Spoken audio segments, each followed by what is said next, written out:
Hi everyone, today I want to talk to you about making a clay wall pocket, which is something that we're going to be doing in here. You will have the option of making a clay wall pocket or making a device holder like a cell phone holder or an iPad holder for your use at home. This is our first clay project. The reason we start with this one is because it really emphasizes texture and clay and how the glazes interact with the clay. It's also just a really simple, cool project that you can use at home, okay? So, I want to show you some examples to start with. First, wall pockets. These are unglazed wall pockets, but these are what you're going to be making. You can make it in any size. It has a hole right here so it can hang on the wall and it can hold things in it. You can make a smaller size if you would like to. And then there is something like this. You can make it any size and shape you would like, within reason. I would say if you stick to it just being a little bit bigger than the size of your hand, it's pretty safe.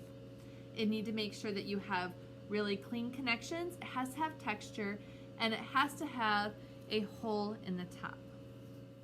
The second option that you can make, if you don't want to make a wall pocket, is you can make an actual cell phone or device holder. It just looks like this. You can actually, I'm going to show you a couple different options of how to form it. Here's another one.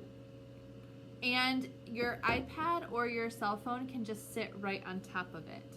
These are great. I actually have one of these in my kitchen that I use to put my iPad on when I'm cooking. So either one is very useful. You decide which one you prefer, and then that's the one you make. They both start out the same way. So we're going to be using red clay for this project. And the reason we're using red clay specifically for this project is because I want you to see how the red clay interacts with the glazes that we use, some of our semi-transparent glazes. After this, you'll have the option of which kind of clay you want to use for all the rest of the projects that we do together. So, you start out with some clay. If it's not fresh clay, you do need to wedge it. If it's fresh off the block, you do not need to wedge it. It's already been wedged. This right here, this box of our texture tiles are usually kept right here on this shelf. Our texture tiles are specially made for clay. They're rubber tiles that come off of the clay really well.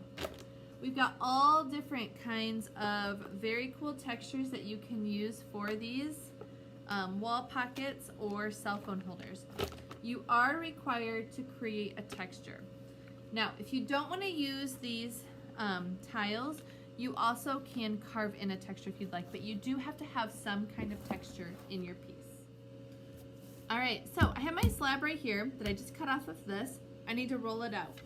I'm going to use my thickness sticks, which were over under the table. I had shown you that in another video, and a roller. To roll slabs, I always start in the center and roll away from me. Slowly. You can't just roll it out like you do pie crust.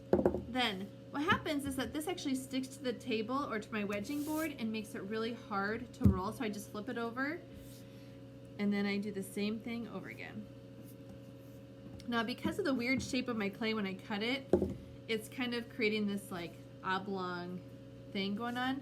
So I can actually turn it this way if I want, and I'm going to cut these ends off because they're kind of hard to work with. And again, I just picked it up and moved it. I'm going to roll it away from me. The wedging boards that I showed you that are covered in canvas, that is what you use at your table to roll this out.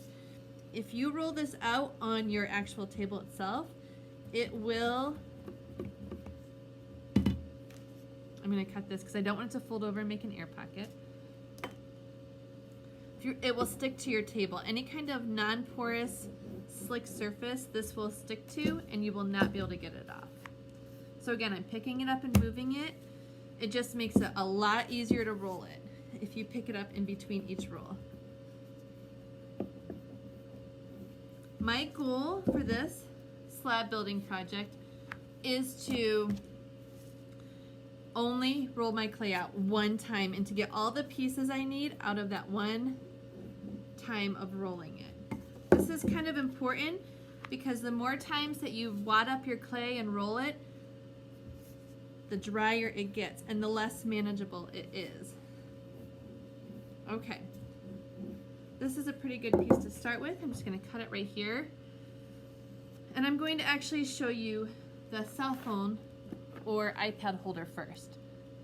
So it's a good idea to start with a rectangle. So I have these, I have rolled it out to the thickness of my stick. See, this rolls along my sticks really well.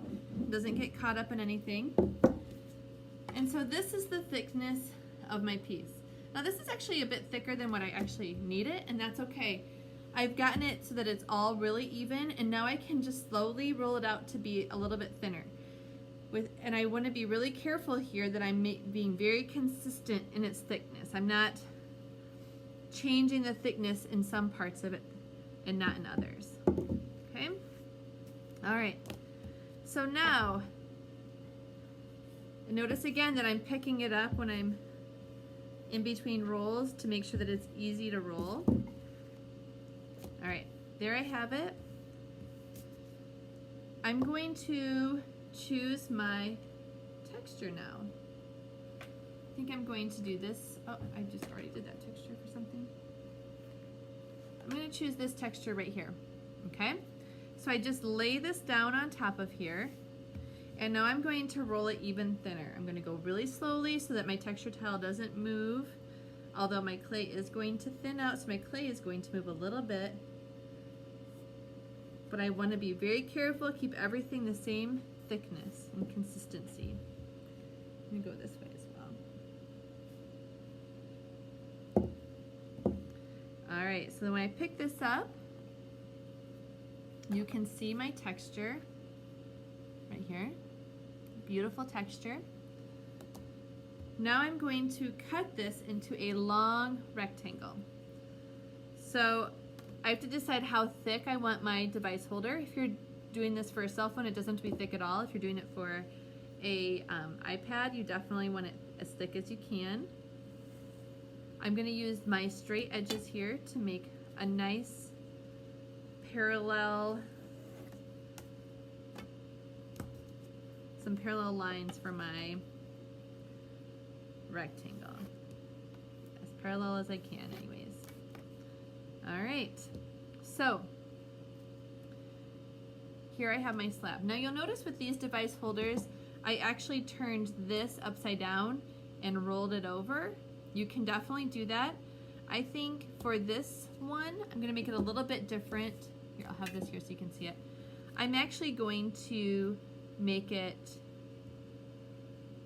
like this.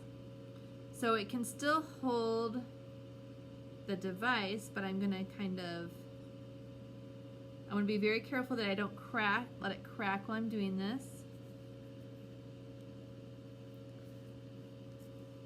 But I'm gonna kind of roll it up and make something a little bit different than what I did for the others. And kind of rework it like this.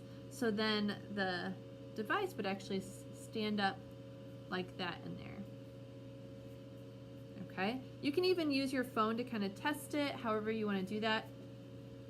I actually think I'm gonna make this kind of curve a little bit. You want to be very careful with it while it's drying, and make sure you put your name on that somewhere. Okay?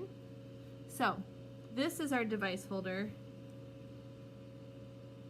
that we're gonna go with. And you can use some tools here. Here I have a wood modeling tool if I want to stick it down in there to make sure I'm getting it how I want it.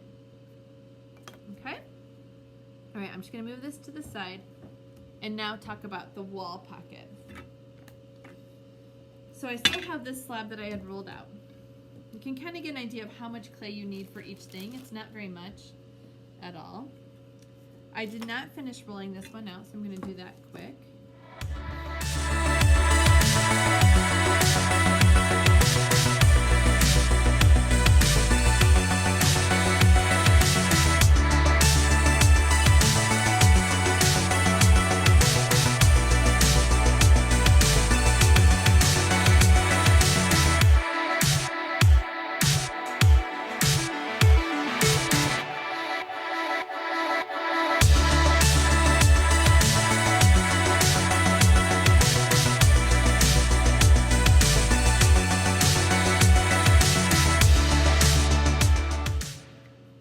for the wall pocket, you actually need 2 pieces. So I'm going to start by creating the shape I want my back piece to be, which if you look here, is this piece, the piece that's in the back. You're going to have to decide how many holes you need to make it hang nicely. And it kind of just depends on your design.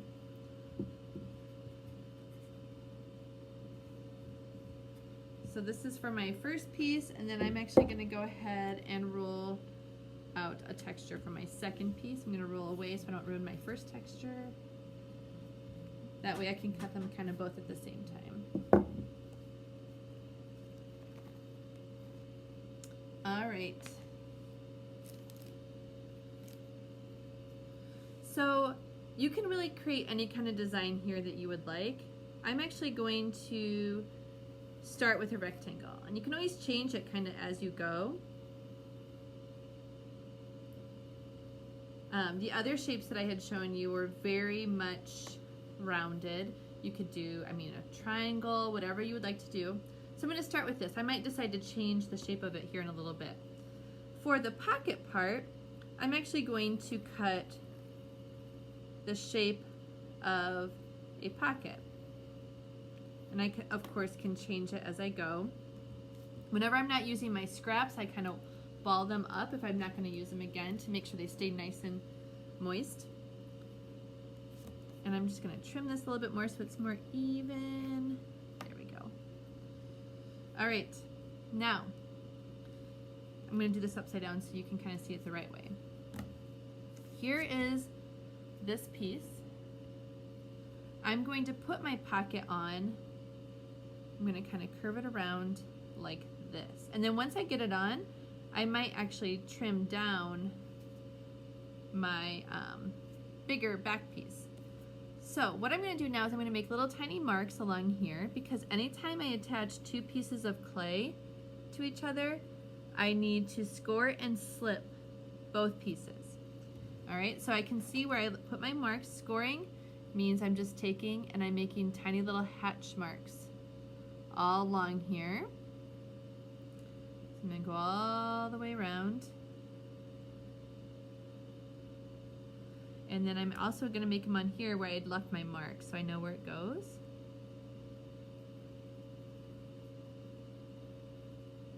Next I'm going to use slip, which is right here. It's a consistency of mayonnaise. I think I've told you that before. It's kind of like the glue that holds it all together. The tricky part is going to be putting these 2 pieces of clay together without messing up my texture. That is always the hardest part. So I'm going to lay it down where I had put my markings and kind of press down, really get it down in there.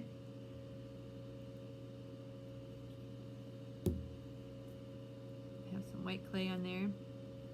Now you can use your finger to kind of smooth it out and to push it down. You can use a wooden tool. This is kind of like a little crevice. It can be kind of hard to get into, and if you don't want to, I like my fingers as tools, like I would say 85% of the time, but sometimes my fingers are too big and kind of fumbly to get in here and to get these really fine spaces where I don't want to mess up my texture that I've created. I'm going to really push it down. You want the clay to really kind of incorporate with itself. I want to hide my hatch marks I created if any of them are showing. Make sure they're no longer showing.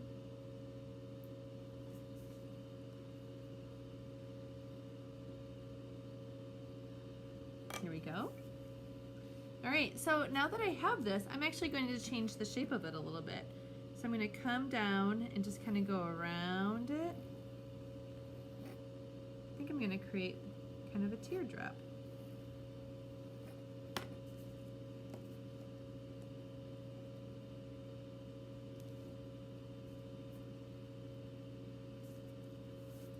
And then kind of smooth my edges. And then also make my opening. You want to make sure your opening is wide enough because it will shrink And if you can't fit anything in there, it's not going to do you any good. So there you go.